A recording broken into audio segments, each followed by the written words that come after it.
Welcome to the Daily Agenda. We're up against the wall tonight because the weather has taken a turn and it's windy and raining. So here we are. We have some shelter behind the wall that is hundreds of years old, I might add. It's not some newly created thing. As you can see, history just drips from it, doesn't it? Where is it? Ah, well, that will remain a mystery. So I've been inundated with people wanting me to make podcasts about what do the runes mean and the mystery of the runes, etc.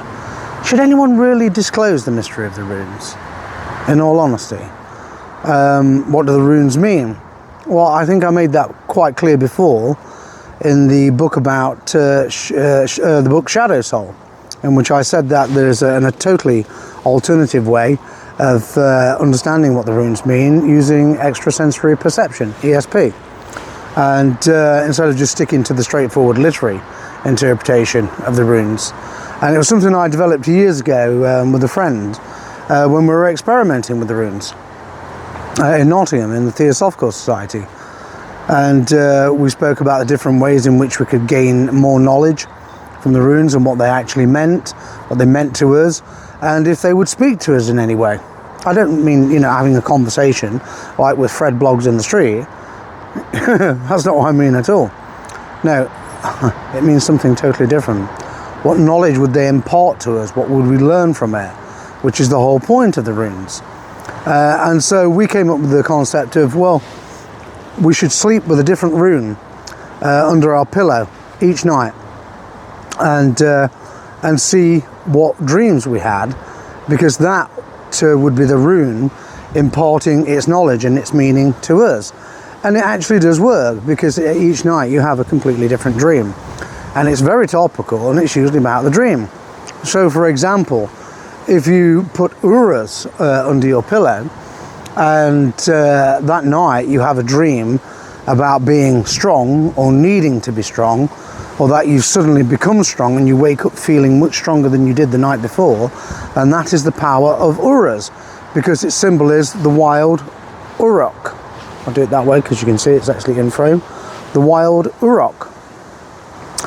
Well, like bison that roamed the plains of Europe thousands of years ago. And so, yes, that in itself makes total sense. And if Ansuz, for example, which is Odin's rune, the divine messenger.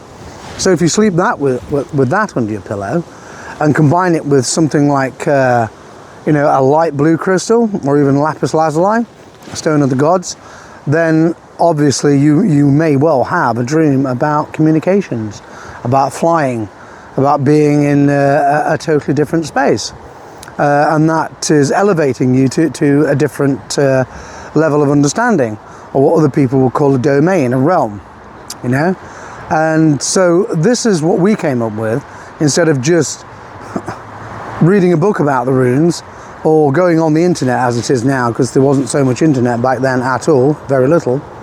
But now everything seems to be at your fingertips on the internet, or seemingly, but knowledge of this nature certainly isn't at your fingertips on the internet. I can tell you that for certain. And so I would say the best thing to do to gain a much better and deeper understanding of the runes is to follow the chapter in Shadow Soul, my book, Shadow Soul, which details how to learn the secrets of the runes using extrasensory perception, ESP. And it's quite simply the method that I just outlined there.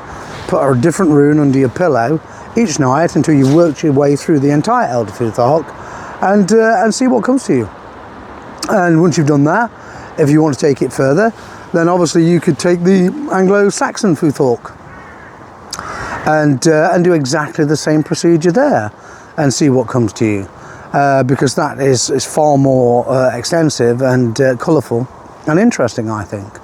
And then of course you have the other Futharks, the Scandinavian ones, which are the short branch and the long branch, and I think probably a little bit more complex to understand, particularly in terms of literal interpretation in the anglicised world, certainly, and see what they impart to you.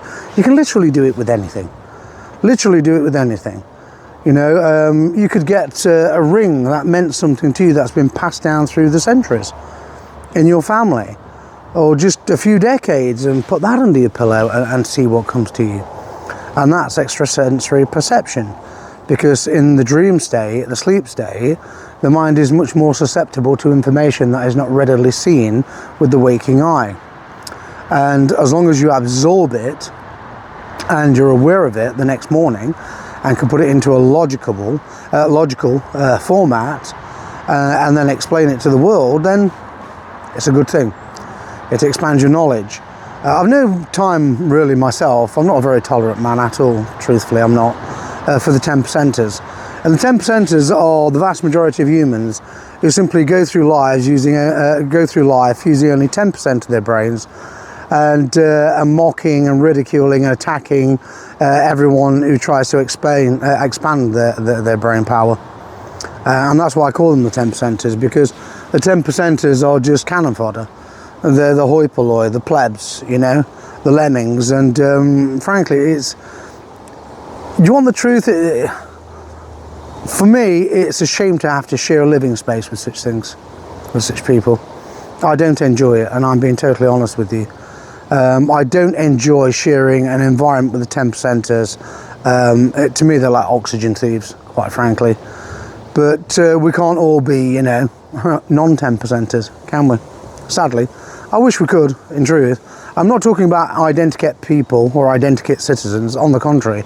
I'm simply talking about people who want to discover and explore more, instead of just sitting there vegetating in front of the television, all slurping down what some garbage political ideology has taught them, or some religion, you know, which is much the same thing. And so I would say, in terms of learning the runes, that is probably the best way to do it, I think. It's certainly the method that has brought me much more understanding of the runes than just reading about them. Reading about them, you know, and the little interpretations of the rune will just give you an on-surface meaning of the runes. But let's say you wanted to conduct a rune reading for someone, and I'll show you exactly how to do this. I will make a podcast fairly soon showing you how to do a rune reading without asking questions, without using familiarization and deceitfully luring information out of people and then projecting it back at them, and then at the end saying, oh yeah, that was wonderful. Yeah, wonderful. You were so accurate. Yes, of course. Yes. I mean, I've seen countless tarot readers playing that game. I've seen countless tarot readers at psychic fairs playing that game. Yeah, they use the familiarization game. They strike up a familiar tone, a conversation with the person they're going to read for, and they do it throughout the whole reading, and they're slowly unpicking secrets from the target and projecting them back to them. At the end they say, how was that for? They say, oh, it's wonderful, yeah, great. I mean, how did you know all of that stuff? Well, because they lured it out of that person, you know, with great subtlety. It doesn't work on me, because subtlety of that nature just doesn't work with me. I'm an observer. I watch them do it, and from that I learned how not to behave. And so what I do with a rune reading, and I've done probably thousands of them, paid and unpaid. And truthfully, you know, the runes are very direct and accurate. They're cutting and to the point, which is why I prefer them over the tarot, which I don't find anywhere near as cutting and accurate and direct as to the point. The flowery side of the tarot is what some people like, and fair enough. I'm not really into it myself. But the runes, yeah, absolutely. They pretty much get straight to the point, and they give you very definite yes and no answers. And they don't beat around the bush, so to speak. Particularly the bush that they've been cut from to be made and carved into runes. You see, the thumbnail for this podcast tonight shows a set of runes that I actually made from a tree I cut at this location, yew tree, and I dried it out, took the bark off it. Obviously be very careful when you're dealing with yew, because obviously the sap is toxic. Truly it is. The English longbowmen, remember the bowmen, the bow makers, they used to drop dead like flies because they were absorbing the taxin That's why it's called Taxus piccata, and it's deadly, you know. So be careful, wear gloves when you do that. Dry it out, cut them into fine slivers, sand them if you wish, which is what I do, and then score them with the runes. And so that thumbnail is a set of runes that I've made. In fact, I've got about several sets at home, wooden, handmade, and also resin, which are orgonites, which are fused with crystals, different crystals, and also pure copper grain. So I've got a combination of different types of runes. And so I will get round to showing you exactly how to operate in a rune reading and how not to operate, because I think it's vitally important. And I never ask questions, and I always tell the target, basically, don't tell me anything, don't talk to me, just answer if I say to you, basically, do you want 3 runes, 4 runes, 5 runes, 6, 7, 8, 9 runes? That's all you need to tell me. That's all I need to know. Okay, I'm not going to ask you, you know, strike up conversation with you and pretend to be your friend and familiarize, become over familiar and subtle and conniving and deceitful, which a lot of them do. I've seen it happen. I'm not saying all tarot readers do this, they don't, but some of them definitely do. Quite a lot of them, far too many in truth. But which is one of the reasons I don't go to psychic fairs, because they don't like me, because they can't handle the truth. They can't handle the truth. It's just like politics, you know. They can't handle the truth there. There are very few people who can handle me, because I tell the truth with both barrels from the hip, and they hate it. And that's good, I'm glad. You know, that's what I want. I'd much rather go through life being hated for speaking the truth than being loved and liked by every little mong and moron just for being completely bland and irrelevant and not speaking the truth. I'm not here to play the game. I'm not playing any game. I'm just here to tell it the way it is. And so if you want to learn the runes, go and get a copy of Shadow Soul. Read that chapter specifically. The whole book, in actual fact, is very useful for you. But read that chapter in particular about extrasensory perception and the runes. Learn how to do it, practice it. And then, you know, I will make a podcast, probably a couple of podcasts, about the actual procedure of rune readings and how to get the best results from it, and hopefully that will be instructive. But you know, I'm certainly not going to do what everyone else has done. I'm not going to regurgitate what Johnny and Jane has done, because it's boring. I'm not an imitator, okay? I'm an innovator. I am an innovator, not an imitator. I'm not here to imitate anyone. I hate imitation. I don't like it at all. No. It's contrary to my nature, and I will not do imitation just to satisfy an audience or for clickbait and likes and faves, etc. You know, what I will do is my own way of doing things, which is innovative. Okay, so I hope you enjoyed tonight's podcast, and there'll be more of this in this genre coming fairly soon. So be patient, because I've got a number of other things that I need to do.